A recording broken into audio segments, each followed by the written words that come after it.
حضرت علی نے، اب جس طرح قاسم بھائی نے فرمایا تھا، حضرت علی نے اس کو کس طرح شعر میں ڈھالا ہے. اب یہ سج بھی دیکھیے، کافیہ بھی دیکھیے، ردیف بھی دیکھیے، ردم بھی دیکھیے. رزینا قسمت الجبار فینا لنا واہ واہ. علم وللجہال مالو وان المال یفنا عن قریب وان العلم باق لا یزال. اب یہ شعر it's a miracle on its اون.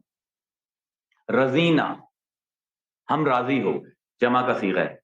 قسمت الجبار، جب تقسیم کیا اس جبار نے، اس پروردگار نے، فینا، ہمارے حق میں. یہاں پہ رزینہ کو مقدم کیوں کیا حضرت علی نے؟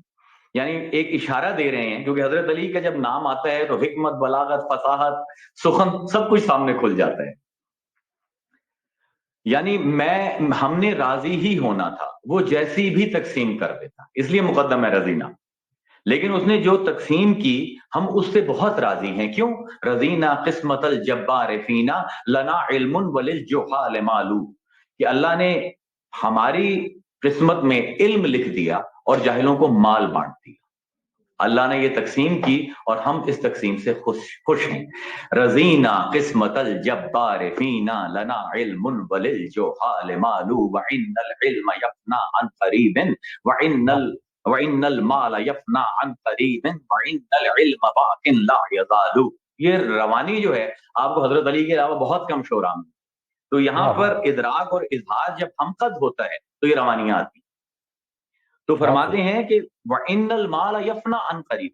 میں کیوں خوش ہوں اللہ کی اس تقسیم کے کہ جن کو مال عطا کیا گیا ہے یا مال نہیں رہے گا یا وہ لوگ نہیں رہیں گے. تو بہت قریب، یفنا، فنا جس طرح ہم اردو میں استعمال کرتے ہیں، تو جن کو مال ملا ہے یا وہ نہیں رہیں گے یا ان کا مال نہیں رہے گا، دونوں صورتوں میں فنا ہے. وَإِنَّ الْعِلْمَ بَاقٍ لَا يَزَالُ. اور یہ it's a wonder, it's a miracle this عبارت. وَإِنَّ الْعِلْمَ بَاقٍ، ان حرف تنبیہ ہے، اور بے شک علم باقی رہنے والا ہے. باقٍ کے بعد کسی اور لفظ کی ضرورت نہیں، لیکن یہ علی ہیں لا یزال، یعنی باقی تو رہتی ہے ایک چیز، لیکن ہو سکتا ہے اس میں کچھ کمی ہو جائے. لیکن وہ فرماتے ہیں کہ جو علم ہمیں عطا کیا گیا ہے یہ باقی بھی رہے گا قیامت تک، اور اس میں کسی قسم کی کجی، اس میں کسی قسم کا ڈسنٹ نہیں آئے گا، اس میں کسی قسم کی کمی نہیں آئے گی. اور جب یہ آپ کا علمی قد ہے اور آپ اس تقسیم سے راضی ہیں تو دنیا کی حیثیت آپ کی نظر میں کیا ہو؟ قاسم بھائی آپ کے لیے شعر جو آپ نے فرمایا تھا، کہ فرماتے ہیں انما الدنیا کظل ساعل او کضیف بات لیلا فرتحل او کنوم قد یراہ نائم او کبرق لاح فی افق العمل. یعنی یہ کمال ہے. جو جن لوگوں کو پوئٹک ٹریڈیشن کا شوق ہے ان کو کہتا ہوں کہ حضرت علی کو چھوڑیں، آپ کے ہی واز اے سینٹ اور آپ ریلیجس ان کو اس سے ہٹا کرنا، صرف ایز اے پوئٹ ان کو آپ پڑھیں جو ریدمز وہ سیٹ کرتے ہیں. کہ فرما رہے ہیں کہ انما الدنیا کظل زائل، کہ بے شک دنیا جو ہے یہ ذل ہے. ذل کہتے ہیں پرچھائی، شیڈو کو، سائے کو، کہ دنیا ایک سایہ ہے زائل جو مسلسل زائل ہو رہا ہے. It's such a beautiful analogy about the world. Because shadow جو ہے اس کا اپنا وجود نہیں ہوتا. ایک آبجیکٹ ہے جس طرح سورج ہے اور اس کے راستے میں کوئی حجاب آ گیا ہے تو اس حجاب کی وجہ سے ایک شیڈو کریٹ ہو رہا ہے، اس کے اپنا کچھ بھی وجود نہیں. نہ وہ سورج کی طرح برائٹ ہے، نہ وہ جو حجاب آیا ہے راستے میں آبجیکٹ کا اس کی طرح کا ہے، بس اس کا ایک ریفلیکشن. حضرت علی فرماتے ہیں یہ جو دنیا ہے یہ تو ڈھلتا ہوا سایہ ہے. او قذیف، یا ایک گیسٹ ہے، باتا لیلن فرتحل، جو رات کو آیا ہمارے پاس ٹھہرنے کے لیے، صبح ہوا اور چل پڑا.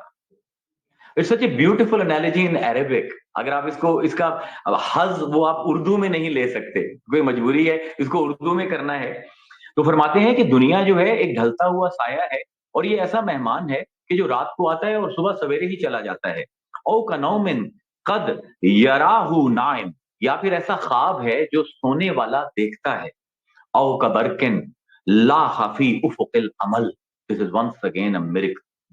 یا پھر وہ ایک برق کی مانند ہے، جس طرح بجلی کونتی ہے. فی افق العمل، افق از ہورائزن، عمل از امید. تو آپ رات اگر اندھیری ہو اور ایک دم بجلی کڑکے تو آپ کو ایک دم چیزیں نظر آنی شروع ہو جاتی، آپ کو پتہ لگ جاتا ہے میں نے یہاں جانا ہے، لیکن دوسرے ہی لمحے وہ بجلی ختم ہو جاتی.